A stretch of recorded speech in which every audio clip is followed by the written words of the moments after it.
Hey everybody, it's Andrew back again with another video, and today I have my review of the Asus Zenbook S13 OLED, a really thin and light ultra portable laptop that barely weighs 2.2 pounds or 1 kilograms, and I gotta tell you, it really is a beautiful looking laptop. It has a gorgeous 13.3-inch display, and actually you can see it here. This has absolutely been a delight to use, and what I love about it is this beautiful basalt gray finish on the top. Now, it does have a military grade rating. It is pretty durable, and it does have a really thin and light chassis, as you can see here. Definitely one of the strong suits of this laptop. We're going to find out if it's worth the price tag, and we're going to see if this is the ultra portable for 2023. Hey everybody, it's Andrew, and this is my review of the Asus Zenbook S13 OLED, all new for 2023. Coming up. Now, before we get to the unboxing, I just want to let everyone know, in the interest of transparency and full disclosure, I'm not being paid by Asus. I'm not being sponsored by Asus. All the opinions you're about to hear are my own. Asus is not getting copy approval. That means you're seeing this video for the first time, just like you. Now, this unit is on loan from Asus, and once this review is done, I'll be sending it back. Pricing on the Asus Zenbook S13 OLED comes in at $1,399.99 over at Best Buy. For those interested, I'll leave a link in the description below for more information and where you can buy one. Without further ado, let's get this out of the box.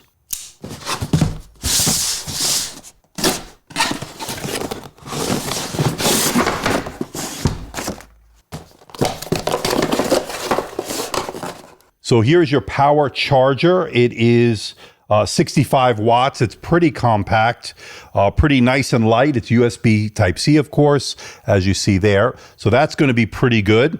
Little carrying case that says Zenbook on it. A nice little touch.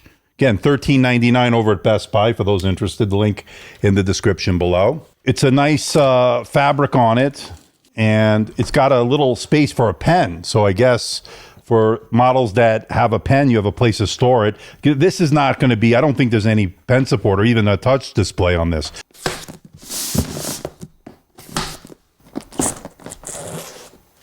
This gives you a little bit of information regarding this. So this is the documentation. So you get your start guide, you've got your user guide here, and then of course, a little diagram of the laptop itself. Nothing too crazy. Wow, this thing is incredibly light. Wow, look at that. So basalt gray is what they're calling this. It's almost like a slate, like a tile, not a tile. What is it? It's almost like a stone. It's pretty nice, actually. You can see it here. Very thin and light. Wow, this is incredible. Look how thin that is, people. 1.054, so pretty close, actually. What is that? 2.52 pounds. Power charger. This is the travel weight. We don't have the case on it yet, so this would be 1.275 kilograms. That's the travel weight with the travel adapter. And then, of course, you have the carrying sleeve. Let's put it in there. Let's get a weight with everything all in. And I'm seeing 1.229 kilograms. And for those wondering, yes, you can open the lid with one finger. That's not something you normally do in such a light and thin chassis. And the display goes back 180 degrees. So you always get the perfect viewing angle each and every time. Nice. And it has an ergo lift hinge, giving you a nice raised typing angle and helping with the airflow. Okay, let's check out the port selection. We're going to start off on the left side where you get an HDMI 2.1 TMDS port to expand out to monitors and so forth. You get two USB Type-C Thunderbolt 4 ports that are full function, supporting data, charge, and display out. Now, moving over to the right side, you get a full-size SD card reader, which is always a welcome sight. And next to that is a 3.5 millimeter microphone headphone combo jack. Notably missing, there's no SD card reader, and I would say all in all, an excellent port selection considering this is an ultra portable device. Not something we normally see on having such good ports. Very good on Asus for that. And when it comes to user upgradability, good news on the SSD front. It does have a removable SSD, and it does have some excellent reads and writes with the included SSD, showing some really good Gen 4 speeds. Now, as far as the RAM, it is soldered into the motherboard. My review unit does have 32 gigabytes of LPDDR5 RAM, which is great to see here in 2023. And having that 32 gigabyte option to me is a game changer in a lot of ways when you need more RAM. But of course, it is not user upgradable. So make sure when you're checking out, get enough RAM for your needs. And when it comes to wireless, you're looking at Wi-Fi 6E, Bluetooth 5.3. That combo card is also soldered into the motherboard, not upgradable by the user, but it is actually working well in terms of the Wi-Fi, Bluetooth, no issues on either front, both working as expected. Okay, people, let's talk about the display. It's pretty gorgeous. We're looking at a 13.3-inch, 2.8K OLED display. It has a resolution of 2880 by 1800. And yes, that means it has a 16:10 aspect ratio, a 0.2 millisecond response time, which is great, 60 hertz refresh rate. We don't have a higher refresh rate like we saw on the Asus Zenbook 14X OLED that I took a look at a couple of weeks ago, and I have my full review on that coming in the next few days, so stay tuned. That is coming. Now, as far as this display is concerned, it has all the hallmarks of an OLED display, the really deep blacks, the super vibrant colors, the really high contrast. Everything just pops off the display. You won't be disappointed. Now, this is a non-touch display for those wondering. The Asus Zenbook 14X has a touch display, so very interesting. But of course, this is a super light, ultra portable. Now, as far as the coverage of the color gamut, it is excellent, getting 100% sRGB, 97% Adobe RGB, 98% of the DCI-P3 wide color gamut, and 94% NTSC, making this an excellent choice if you are a content creator doing Lightroom, Photoshop, video editing, and of course, color grading. And it's also a color accurate display with a 1.30 Delta E score.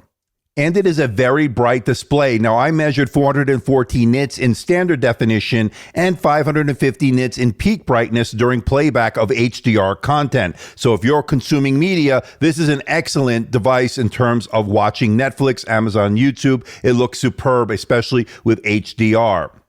And while it would have been nice to have a nice 120 hertz OLED display, going with 60 hertz actually makes more sense on an ultra portable thin and light as we have here, since going with a higher refresh rate will use up more battery life. And of course, battery life will be at a premium on such a small portable device. We're going to talk about that in a little bit.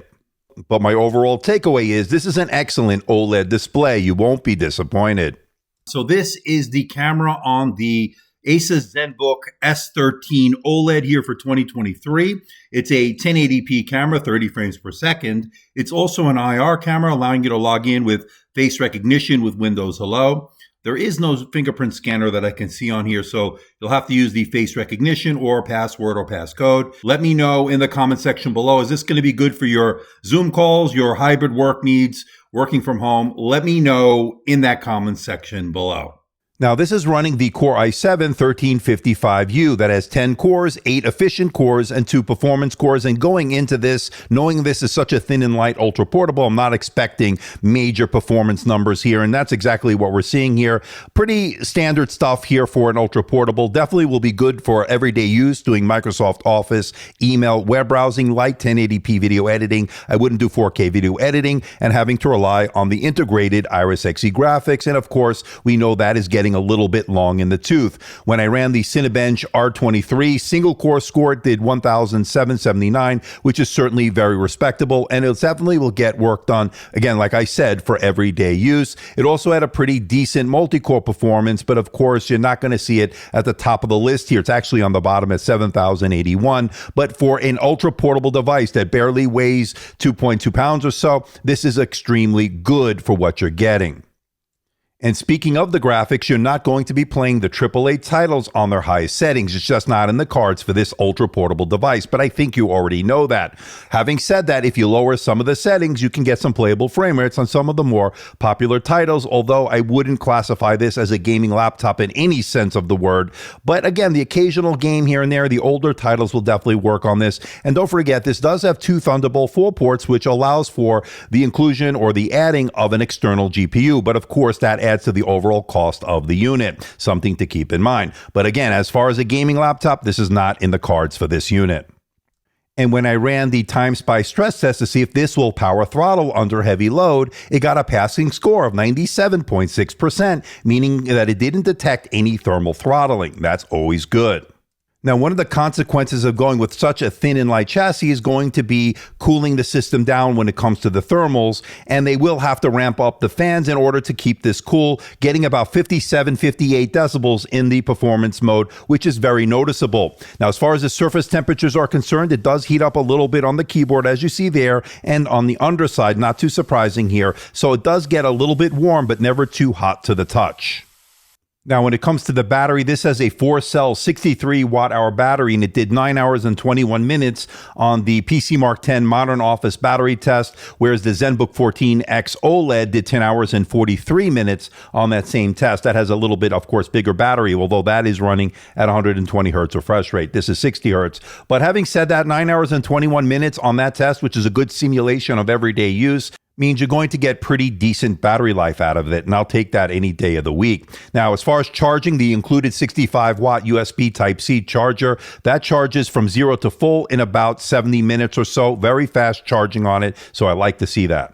Now, one of the biggest surprises, and a pleasant surprise, was just how good the keyboard is on such an ultra-portable device. Not something we normally see in such a light chassis. So very, very good key travel here, good tactility, and very comfortable for typing out long documents, emails. I've had no issues. I never felt like my fingers were going to bottom out. It also has an ergo lift hinge, giving a nice raised typing angle, making it even more comfortable. Now, it does have a multi-stage backlight, allowing you to get work done in a dark room or a dimly lit environment. It worked well.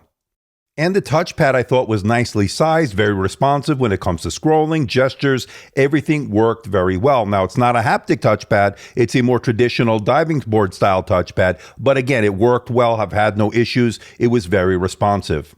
And another pleasant surprise has been the speakers on this. They're Harman Kardon tuned, and one of the things I was a little bit surprised at was how good the volume is, the overall sound, filling up a room rather nicely. Not something we normally see on a 1 kilogram or 2.2 or so pound device. That is definitely welcome, of course, and I thought it was good. Now, of course, it's not going to be as good as the MacBook Pro 14 that I have here with the M1 Pro. That, to me, is the best in class in these thin and light laptops. But let's give a listen to both of them to see which one will come out on top. I think, me personally, would be the MacBook Pro, but this actually held its own, which is a little bit surprising. So good sound on this unit with the Asus S13 OLED. Now let's check it out. Let's give them a listen.